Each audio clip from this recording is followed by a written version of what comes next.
Hi everyone, and welcome to my channel where I talk about movies.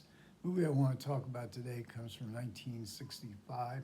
This is Repulsion, starring Catherine Deneuve and directed by Roman Polanski. And I was kind of impelled to check this movie out. I hadn't seen it in decades because I recently discussed Louis Buñuel's Belle de Jour, which would be the next film that Catherine Deneuve would make. And in my research, Buñuel had seen Repulsion before he made Belle de Jour, wanting to see what Catherine Deneuve was like. She was being urged on him to star in Belle de Jour, and he did say he liked this film. And so I was curious to see. I think I might want to talk about a bunch of films that are sort of tangential to Louis Buñuel's career, as I'm doing a near completist survey of his filmography throughout 2026. And you might say that even in the beginning of the film, you can see a touch of Buñuel. Is it a homage to Buñuel? Polanski says no. This is the title sequence where the camera has a close-up of Catherine Deneuve's eyes, or one eye, and the credits roll around that eye, and then when directed by Roman Polanski comes up, it sort of comes from the right of the screen to the left, as if it is slicing Catherine Deneuve's eye. For those who know aware of Buñuel's career, you know his very first film made in the late 20s with Salvador Dali. The famous scene, the famous shot in that movie is when an eye is sliced by a razor blade, which caused great alarm in the theater and in the press at the time of its release. But Polanski said we farmed this out to a great visual artist who designed titles, and that was his idea. Polanski says it might have been his tribute. But there's another moment not long after the beginning of the film where Catherine Deneuve, who comes home from work, takes off her stockings, and she puts her foot into the bathroom sink and she begins to wash it. And it's a scene that is a very odd scene, and of course, again, if you know Buñuel and his works, you'll know that he had a fetish for feet, for calves, and for washing them. And images that would appear often in his films. Polanski does a commentary here that was from, I think, 1994. I was hoping he would mention why he put this scene in, or this shot in, but unfortunately he does not. So this is a story of Carol, played by Catherine Deneuve. She is living with her older sister in the Kensington area of London. They are originally from Belgium. Her sister has acclimated well in the London scene, even has a married boyfriend, but Carol seems to be out of her element, so to speak. She seems isolated within herself. She has a job at a beauty parlor, but as she is not showing up, she gets reprimanded, but there seems to be she's so quiet, she's so reticent. There seems to be something wrong, but no one seems to understand that it could be a very serious problem, except for Carol's sister's boyfriend, who she detests, but he says to her older sister, she seems awful wound up. Maybe she needs some help. Well, Carol certainly does need help. Her older sister may understand that Carol is disturbed because we get this, we're drawn to this family photograph when Carol's older sister, perhaps a teenager, Carol, maybe 10 or 12 years old, and it's a family picture, portrait of the family outdoors on patio furniture. And we see this photograph a couple more times in the movie, especially at the end, as Roman Polanski does a shot where he zooms in on this photo, much the same way as Stanley Kubrick does in the Overlook Hotel staff photo at the end of The Shining. So Carol is disturbed. She's quiet. She does have a suitor. The suitor seems very much attracted to her, but Carol doesn't reciprocate, that sort of it makes the potential boyfriend quite puzzled, and that Carol doesn't have any kind of emotional life to express to him, and Carol.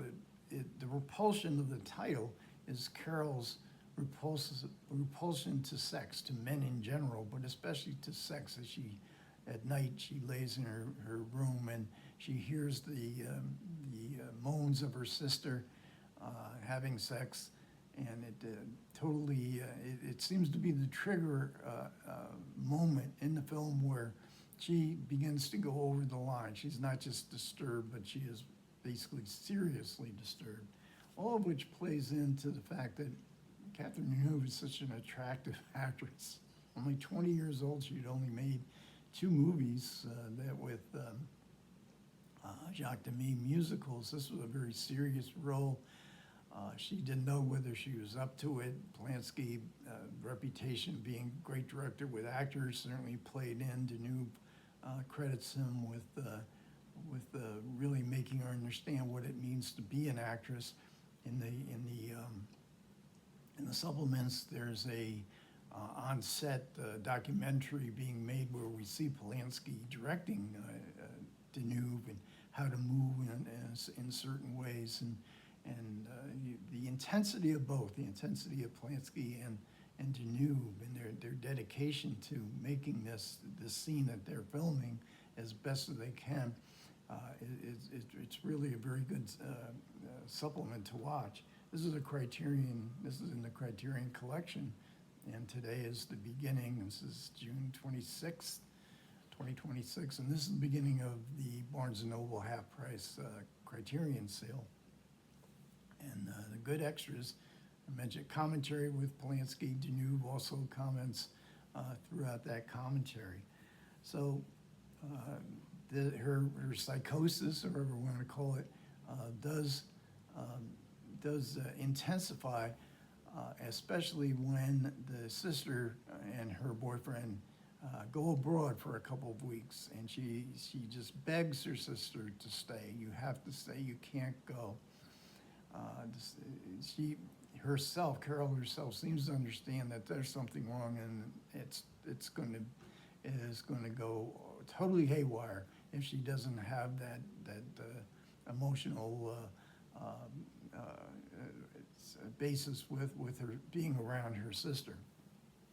So her job, she doesn't go to her job anymore. The boss there, her boss there is very understanding, knows that Carol needs help, but Carol cannot express herself. She wanders the streets of Kensington, London. We get to see what London looked like in 1965, which is also a plus in some street scenes. And she begins to have very intense hallucinations. She gets, when she's walking on the street, a construction worker ogles her and sort of propositions her in a very vulgar manner, and he becomes part of an hallucination. The sister's boyfriend becomes part of the hallucination. She's totally cut off. Her boyfriend, her potential boyfriend, her suitor, is worried about her and keeps trying to get in contact with her, but Carol is now lost, and Deneuve. And we see most of this film through Deneuve's eyes. There's a few scenes where we don't see her point of view, but for the most part we do. And we see these hallucinations. We see the walls closing in, and then sometimes they expand in a very effective manner. We also see, talking about surrealism, Polanski mentions in the commentary that he was very much attracted to surrealism, and there's another scene where she's wandering down a hallway. This is part of her hallucination, where arms, a whole bunch of arms, 10 or 12 arms, will come from both sides of the hallway out of the walls, very reminiscent of the similar scene in Jean Cocteau's Beauty and the Beast. So this is a very dark view of life, for sure. Polanski's childhood was awful. His mother was died in Auschwitz. His father was also in a camp. He was pretty much on his own at a very young age, trying to fend for himself during the horrors of World War II and its aftermath. But he went to the Polish Film Academy. He made some short films that brought him attention. A Knife in the Water was his first feature. It won, was nominated, I think, for the Best Foreign Film in the Academy Awards. With Repulsion, he has a big hit. He couldn't sell this script. He and Gerald Brosh, who was his longtime collaborator, screenwriter collaborator, shopped the film around to all the major studios. Nobody wanted to make this film. They eventually came to Compton Films, which made soft porn movies on a very low budget. And they were actually, when they pitched the film to the owners of Compton, the owners were actually looking to upgrade their output, so they have a better reputation, but they have very little money. They loved the idea of the film. They saw it as a horror film with a very attractive star. Certainly, Catherine Deneuve was certainly attractive here. I love her hair. Polanski has her hair down throughout the film, and Belle de Jour, she only had this hair down a couple times, and mostly he has her hair pulled back. It really adds to the effect of her face being so surrounded by by her hair, and she almost looks like she has a lion's mane or something. So the film was made low budget.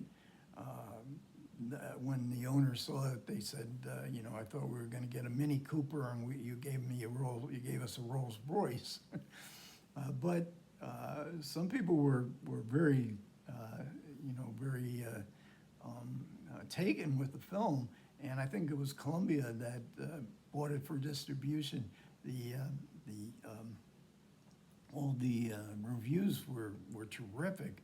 It was a commercial success. It did even better in the United States. Even crotchety old Bosley Crowther, the main film critic for the New York Times, gave it a rave review. I couldn't believe it when I saw that. Catherine Deneuve, of course, went on to Belle de Jour.